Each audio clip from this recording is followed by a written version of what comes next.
Saya menanyakan pada Anda bahwa ganja itu untuk kesehatan juga mitos. Fakta atau mitos? Itu fakta. Ganja untuk kesehatan, saya ulangi pertanyaan saya. Ganja untuk kesehatan, fakta atau mitos? Itu fakta. Nggak ada Pak record kematian karena ganja itu nggak ada, nol. Silakan googling aja lah biar nggak susah. Googling aja, nggak ada kematian oleh ganja itu nol. Jadi tidak pernah ganja mengakibatkan rekor kematian. Itu yang pertama. Saya akan masuk ke tadi pertanyaan Mbak Ros. Jadi kalau misalnya kematian karena narkoba, menurut Anda itu bukan karena ganja Bukan gitu? karena ganja. Ganja itu rekodnya nol. Nanti yang ngomong lebih banyak dokter lah, bukan saya. Saya bukan dokter begitu. Jadi kalau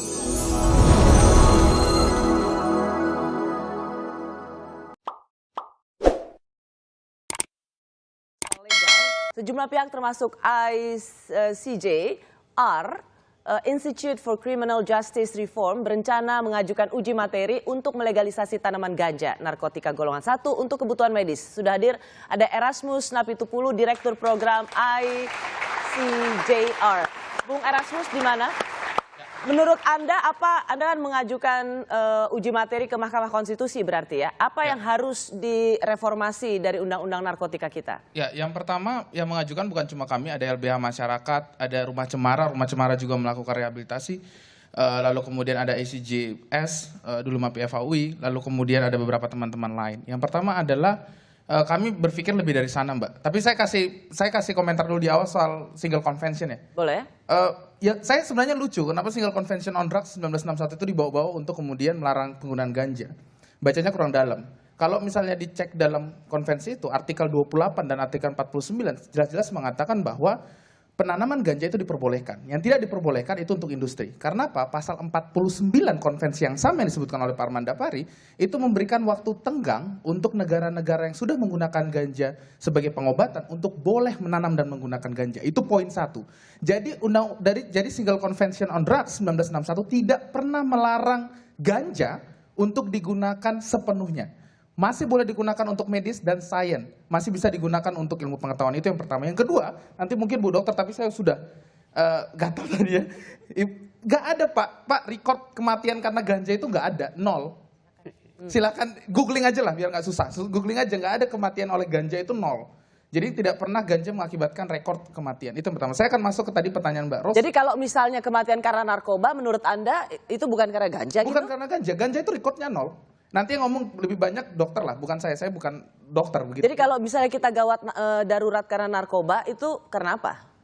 Karena peraturannya. Aturannya jahat. No. Misalnya korban, kita tetap perspektifnya pada korban. Oh, iya. Bahwa mereka kena penyalahgunaan narkoba. Di mananya yang menurut Anda salah kaprahnya bahwa itu bukan karena ganja? Faktanya, ganja tidak pernah mengakibatkan seorang meninggal. Itu faktanya, Mbak. Nanti dokter yang akan menjelaskan. Tapi saya akan masuk ke pertanyaannya. Masalahnya di mana? Tujuan dari Undang-Undang Narkotika itu ada 4. 3 diantaranya berbunyi, salah satunya adalah yang pertama, nomor 1 itu adalah Undang-Undang Narkotika harus bisa menyediakan narkotika untuk pelayanan kesehatan. Apa itu pelayanan kesehatan? Berdasarkan Undang-Undang Kesehatan 36 tahun 2009, pelayanan kesehatan itu dari mulai preventif sampai dengan rehabilitatif. Tradisional itu bagian dari pelayanan kesehatan. Lah yang jadi persoalan di mana? Ada pasal 8 Undang-Undang Narkotika yang mengatakan bahwa narkotika golongan 1 itu tidak boleh digunakan untuk kesehatan.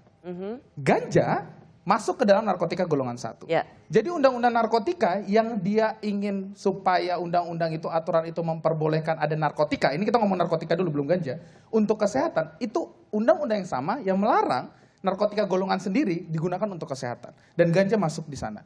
Saya mau mengulangi kata-kata Pak Armanda Pari tadi. Metadon. Metadon itu 1961 emang golongan berapa? 1961 metadon itu golongan 1, Mbak. Lalu kemudian dirubah dengan alasan tadi penggunaan jarum suntik.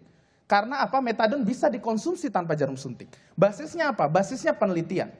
Saya mau tanya kepada BNN. Pada saat istri dari Fidelis meninggal dunia tahun 2017, kita pernah bikin penelitian nggak? Benar nggak sih yang dikatakan oleh Fidelis bahwa dia memberikan ganja kepada istrinya untuk pengobatan?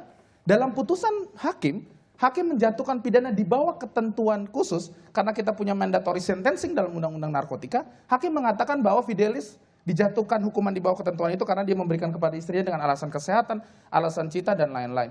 Lah, ini pernah diteliti tidak? Dira tadi jelas mengatakan kita nggak pernah punya penelitian. Jadi yang kita bicarakan dalam ruang ini semuanya ruang hampa. Kalau tidak punya penelitian, lalu kemudian ya mitos, nggak ada faktanya. Bisa juga nggak dengan pertanyaan yang sama, saya menanyakan pada Anda bahwa ganja itu untuk kesehatan juga mitos. Fakta atau mitos? Itu fakta. Ganja untuk kesehatan, saya ulangi pertanyaan saya, ganja untuk kesehatan, fakta atau mitos? Itu fakta. Dalam permohonan kami nantinya, kami sudah melampirkan ada 40 negara yang sudah melegalkan ganja untuk alasan medis. Di Asia Tenggara ada Thailand yang sudah punya portofolio untuk Malaysia juga. Jadi Malaysia juga punya perencana itu, tapi Thailand yang pertama punya portofolio itu. Jadi yang ingin Anda uji di Undang-Undang Narkotika kita adalah mengeluarkan ganja dari narkotika jenis pertama. Yang ingin kami uji adalah narkotika harusnya apapun alasannya bisa digunakan untuk kepentingan medis, untuk rakyat Indonesia, tidak terkecuali dan tidak boleh ada batasan. Oke. Jadi tidak melulu tentang tanaman ganja ya, tetapi bisa digunakan secara terbatas untuk kebutuhan medis. Betul.